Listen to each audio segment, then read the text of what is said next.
सुख्राम बसुमतारीखौ बुथारनाय जाथायनि दायनिगिरिया बिसियानो।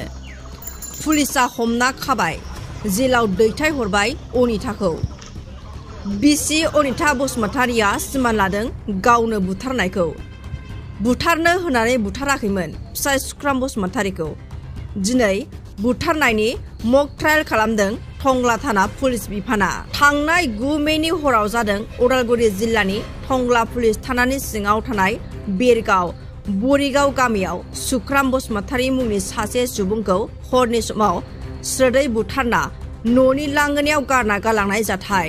नाथाय जाथायनि उन सानखालि गावनि बिसि अनिता बसुमतारीखौ टंला पुलिस बिफाना हमना लाना फैयो आरो सोंला सोंसि खालामनायाव गासै जाथायनि खोथाफोरखौ सिमान लाना गाव हारसिंनो बुथारदोंमोन होनना सिमान लायो।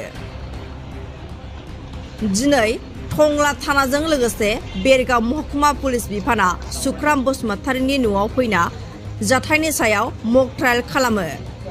मक ट्रायल खालामनाय समाव बिसि अनिता बसुमतारीया माबोरै सुख्राम बसुमतारीखौ रडजों बुनानै बुथारदोंमोन, माबोरै न' सिंनिफ्राय बायह्रासिम बुद्रुना लांदोंमोन आरो गुबै लामा दरखंआव गारना दोनहैखो, बिनि सायाव गुवारै बुंफुरना होयो आरो मक ट्रायल भिडिअग्राफि खालामो पुलिस बिफाना। मख'जायोदि गोबाव बोसोरनिफ्रायनो फिसाय सुख्रामा बिसि अनिता बसुमतारीनि सायाव इनाय अयथासार खालामबोदोंमोन।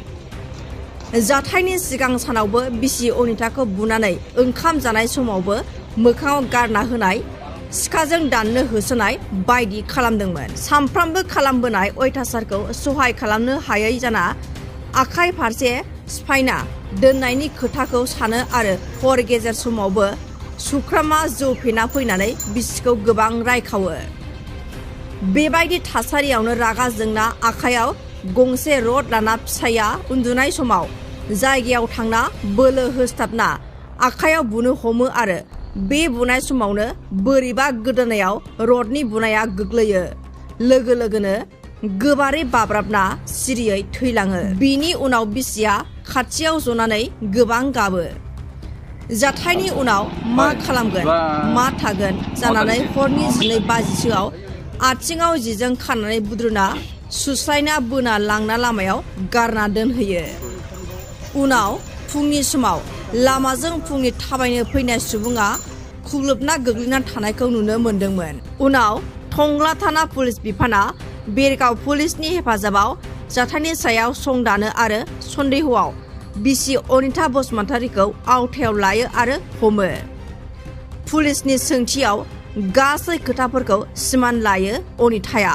दिनै पुलिस बिफाना जाथायनि सायाव मक ट्रायल भिडिअग्राफि बानायो आरो दायनिगिरि बिसि अनिता बसुमतारीखौ जेल हाजो उदालगुरियाव दैथायहरो। হয়, যোৱা 9 তাৰিখে 9 মে তাৰিখে এই বৰিগাঁও অঞ্চলত যি এটা ঘটনা সংঘটিত হৈছিল, সুকাৰাম বসুমতাৰী তেওঁৰ ঘৰৰ সন্মুখত তেওঁৰ মৃতদেহ পোৱা গৈছিলে। সেই সম্বন্ধত আজি সেই বছৰৰ স্মৃতি ৰাখি আজি এই স্থানত সেই ঘটনাৰ পুনৰাবৃত্তি চিনক্ৰিয়েশ্যন অৰ্থাৎ পুনৰাবৃত্তিৰ দৃশ্য গ্ৰহণৰ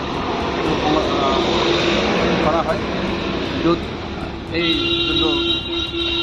যোনটো কেছ আছিলে, যোনটো গোচৰ, সেই গোচৰ তদন্তকাৰী বিষয়া মানস প্ৰতিম চৌধুৰী APS তেওঁৰ তদন্ত কৰি আছে গোটেই কেছ গোচৰটো। আৰু সেই সংক্ৰান্তত তেওঁৰে ঘৈণীয়েক অনিতা বসুমতাৰী 34 বছৰ বয়স, তেখেতক কৰা হৈছে। তেখেতক আজি ইয়াতে আনি কেনেধৰণে সমৰ্থন কৰিলে সেই বিষয়ত আমাক এইটো তেওঁ দেখুৱালে। বিষয়টো সম্পূৰ্ণ আদালতৰ বিচাৰাধীন হৈ আছে। আমি বিচাৰিছোঁ যে যদি তেওঁ এই ইয়াত জড়িত হৈ আছে তো আদালতে উপযুক্ত শাস্তি প্ৰদান কৰিব।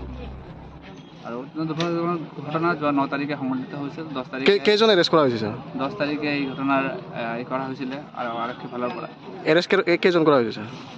আৰক্ষী বিষয়া জানিব দিয়া মতে এতিয়ালৈকে তেখেতৰ মানে পত্নী অনিতা বসুমতাৰীক এতিয়ালৈকে এৰেষ্ট কৰি ৰখা আছে আৰু তেখেতে এই ঘটনাত জড়িত বুলি সকলোৰে সন্মুখত স্বীকাৰ কৰিছে। কি ধাৰা ৰুজু কৰা হৈছে? এতিয়ালৈকে কোৱা মতে তেখেতসকলে এতিয়া গোচৰটো ৰুজু কৰিছে 33/22 নাম্বাৰৰ গোচৰত আৰু এতিয়া সেই তদন্ত প্ৰক্ৰিয়া চলি আছে। গোটেইখিনি তদন্ত প্ৰক্ৰিয়া শেষত জানিব পৰা যাব। গোটেইখিনি আদালতৰ বিচাৰাধীন হৈ আছে। আমি আশা কৰিছোঁ যদি এই ঘটনাত তেখেতে যদি জড়িত আছে তো আদালতে বিষয়টো কৰি পেলাই উপযুক্ত শাস্তি প্ৰদান কৰিব। আৰু এই গোচৰটো আমাৰ আৰক্ষী বিষয়াসকলে অত্যন্ত গভীৰতাৰে লৈছে। সেই আৰক্ষী বিষয়াই অতি নিষ্ঠা সহকাৰে তদন্ত কৰি থকা আমি দেখা পাইছোঁ। আমি নিজে আজি আহি ইয়াত নিৰ্দেশনা অনুযায়ী আমাৰ SDPO চিভিল মহোদয় মহকুমা deputy প্ৰশাসনৰ নিৰ্দেশনা অনুযায়ী আজি আহি ইয়াত দৃশ্যখন কাৰ্যসূচীত থাকিছোঁহি। তো আজি যিধৰণে ওচৰৰ পাজৰৰ ৰাইজবিলাকে যি সহায় কৰিছে ধন্যবাদ দিছোঁ আপোনালোককো। আৰু আশা কৰিছোঁ এনেকুৱা দুৰ্ঘটনাবিলাক সংঘটিত নহওক, সমাজত শান্তি শৃংখলা বৰ্তি থাকক, আমি আশা কৰোঁ।